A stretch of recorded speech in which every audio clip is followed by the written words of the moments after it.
Hey, we've made it. Welcome to This is Private Practice Celebration Friyay. It is lovely to be here on this very warm, surprise, sunny, dry, very dry Friday afternoon. Can you see my new coffee mug?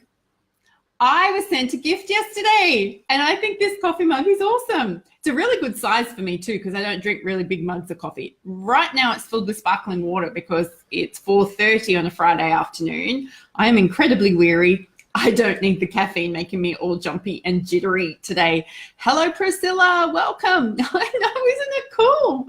So this has come from somebody in my world, in my network, that I connected her. So I had somebody come to me 18 months ago and say, Jo, can you help me with this cultural issue in our organization?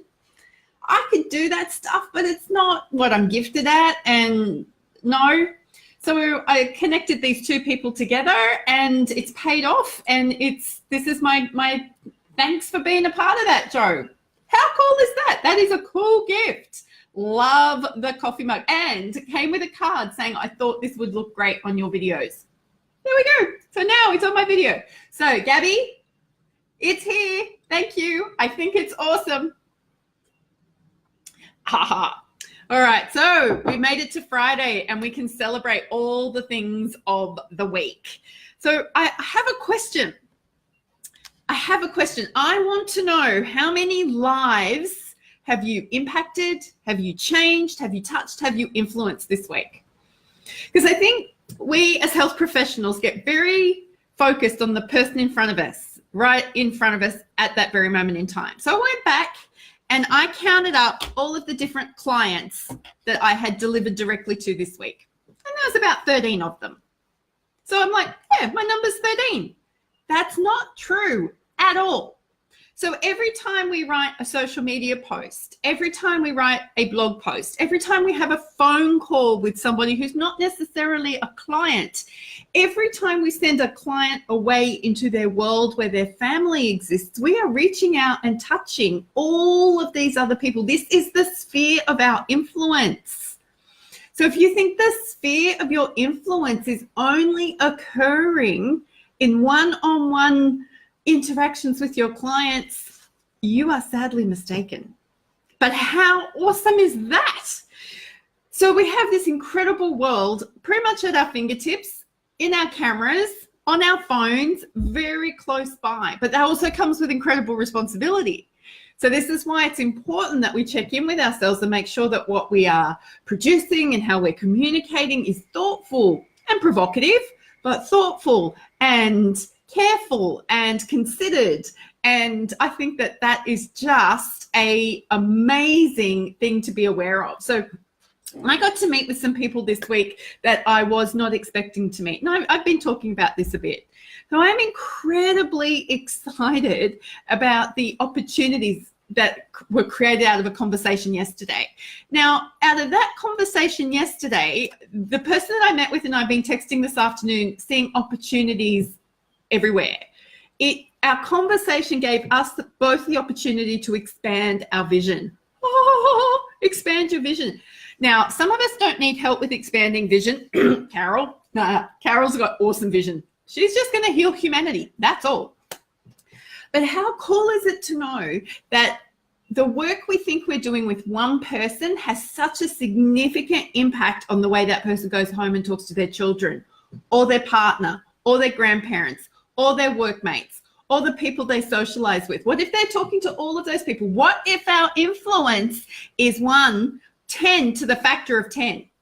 I can't remember factoring.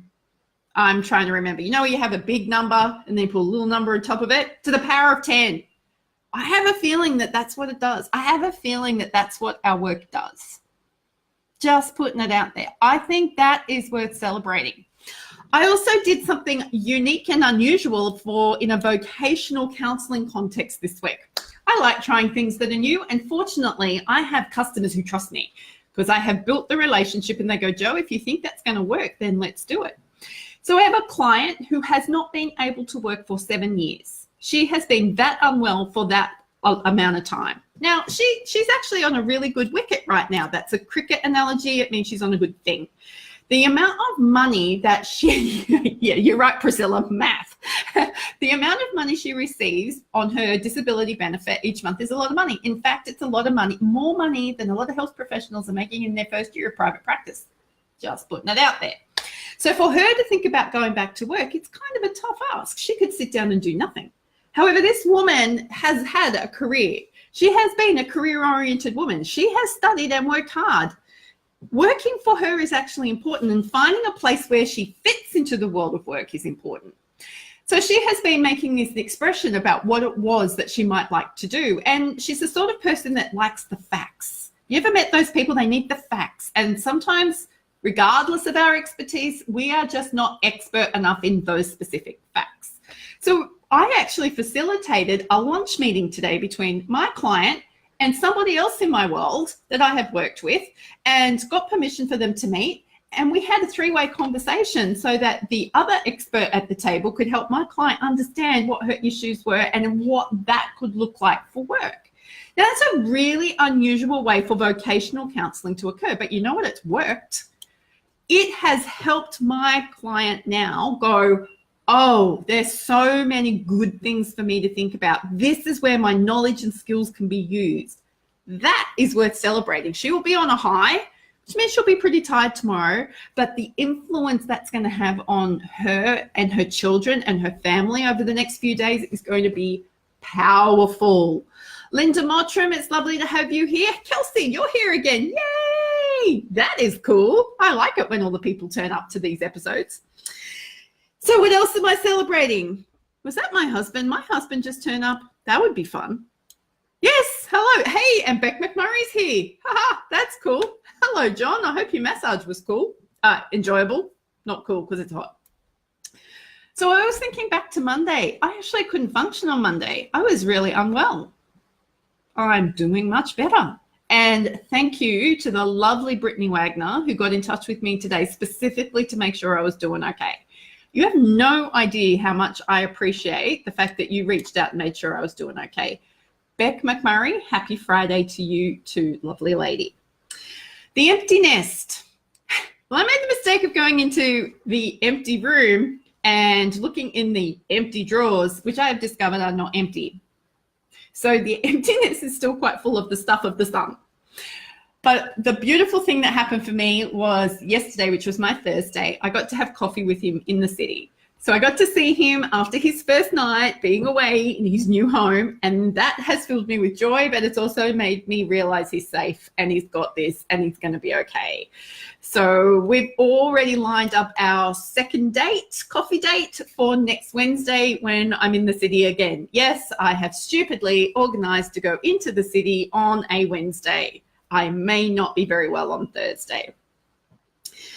The other thing I wanted to share with you that we can celebrate this week is that opportunities are everywhere. You've just got to be attuned to hearing for opportunities, because it doesn't like turn up in your inbox and go, "Dear Joe, this is an opportunity." Or you don't necessarily have a person sitting next to you going, "Dear Joe, here's an opportunity." I mean, sometimes that happens, but usually I'm kind of like, "Ooh, that sounds a bit uncomfortable." But it's being creative enough or agile enough in what you know to be true about the work you do to be able to go, "I can solve that problem." That's an opportunity. Where you can solve a problem is an opportunity. And we get so caught up in, if they didn't come through my website, they didn't come through my funnel, they didn't do, it's like, this is why we need to be networking and talking to people so we can actually be listening for the opportunities. Priscilla, the city of Sydney, the actual central business district, CBD of Sydney. So I live about 80 kilometres west of Sydney. I was going to, kilometres, you'll just have to work that out. Sometimes it takes you an hour, sometimes it takes you 3 hours. It just depends on the traffic. I know it's a bit like LA. It just is. I had a big rant about transport yesterday. Let's not do that again today. So I want you to be practicing for opportunities in terms of what is a problem you can solve.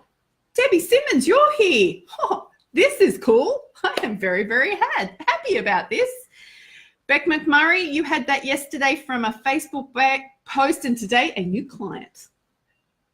from a Facebook post, you got a client. So no fancy and schmancy advertising, just being real and raw. And well, let's face it, Beck, who wouldn't want to work with you? Like, seriously, your stuff's really cool because it's authentically you. It's just who you are and how you turn up. That's why I love sending out clients to you. So the other thing I wanted to put on the back of that opportunities is when you make yourself available to listen for opportunities for yourself, and you hear opportunities for other people and you pass those opportunities on, it comes back to you. Now, it's not a transaction. Please, please, please resist the temptation that we all have to go, I've been nice to you, send me work. Okay, that is a transaction. Nobody likes to feel like they're in a transaction. That is not human behavior. That is widget making. We don't make widgets. Okay, so you are really, really good at building rapport with people. If you can see it, my husband's awesome at this. He is an awesome connector of the people. If he can see Adam over here has a problem and Adrian over here has the solution, he'll just put Adam and Adrian together and say, he's got a problem, he's got a solution, you guys need to talk. So it's up to us then to go do something with that information. It comes back to you, because what then happens is that Adam and Adrian are then going, that John, he's a really cool dude. So the next time they see a problem that John could solve, they're talking to him. It just works that way. So from my conversation yesterday, I have had opportunities come up to go and deliver fatigue presentations in Melbourne, which is intercity, which is about an hour's flight away, which is a long way away, Priscilla. I'm not driving there, or I'm not catching a train. But then I've also had 2 other people reach out to me on the back of that going, can you teach me how to manage my fatigue? So all of this work that I've started to do, and the belief that I've had about, we have an epidemic of people being fatigued in this nation in our workplaces. That was a thought that came out of a conversation I had yesterday, and it has now sparked something new, and it's invigorated something in me. So be mindful and aware of all of these opportunities, because they're around. We can harness them, and we can harness them for our good. Celebration Friyay. Isn't this just the best week? Yes, Priscilla, duh, Sydney. Yeah, that's where I live. Who else? Carol's going, the memories about the empty nest. I'm a little bit scared, to be honest, about what else I might find in said nest that is not so empty. Oh, and the other thing I wanted to draw your attention to is, have you seen my cute animation? It's a lot of fun. It's got a boot that jumps across a page and it boots a butt, and then there's all this love that comes out. I am really thrilled with the concept that we came up with. That came up out of a conversation in Kauai with Practicery. I don't know if you know Justin and Kimberly Slagle. They created this great little animation because I wanted a way of being able to capture what it's like to work with me, but in a way that lets people know that, you know what, I'm fun, I'm caring, I've got your back, but sometimes you need a bit of boot in the pants, and I am prepared to deliver that too. So if you haven't seen that animation, it's on this page. You will really enjoy it. I also wanted to say thank you to all of you who have signed up and opted in and started participating in the 5-day Move More Challenge. I am thrilled that so many clinicians who sit on their butts all day have gotten involved, because seriously, I wrote that challenge for you. I didn't really write it for anyone else. So many questions being asked about what type of chair should you use. Wrong question. You need a chair to help you stay comfortable and keep your posture well, but it's not going to cure your back pain or your back injury. Just putting that out there. So if you'd like to grab a hold of that challenge, you can do so. It's on the Purple Co website. I do need your email, so I've got permission to send you the information. Otherwise, I'm breaking laws, and I don't want to be breaking laws in multiple nations. That would not make me happy. So who else has got something to celebrate? Hey, Debbie. Oh, and thank you for that feedback. Beck McMurray. Yeah, you might want to jump on that and share that around the place. We've got it stuck up on the wall because Sophie was so excited that she's actually stuck it up over her desk. I'm looking at it, but I can't really turn the camera around to show you, but that's probably something worthwhile doing. I really hope that you listen to the beginning of this message today and understand how important the work is that we do. That when we think we're just touching one life, that one person in front of us, we're missing the impact and the significance of the influence that we have. And I really do think that it's time for all of us as professionals, regardless of whatever discipline you have, to stand up and take notice of the influence that you have. Because all that stuff that you think is common sense is gold to people who haven't got it yet.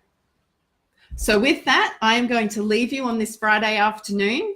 It is Friday, so I want you to make sure that this weekend you are focused on resting and replenishing. What are you going to do to look after you? Doesn't mean do nothing. In my case, it probably will. But for you, that might mean going out and being energetic with children, or running around, or I'm tired just thinking about that. But you got to find the thing that replenishes you, because I want you to come back next week and be reinvigorated and excited about who you are, who you serve, and how you help. So from me, the lady of the hour, go be your awesome self.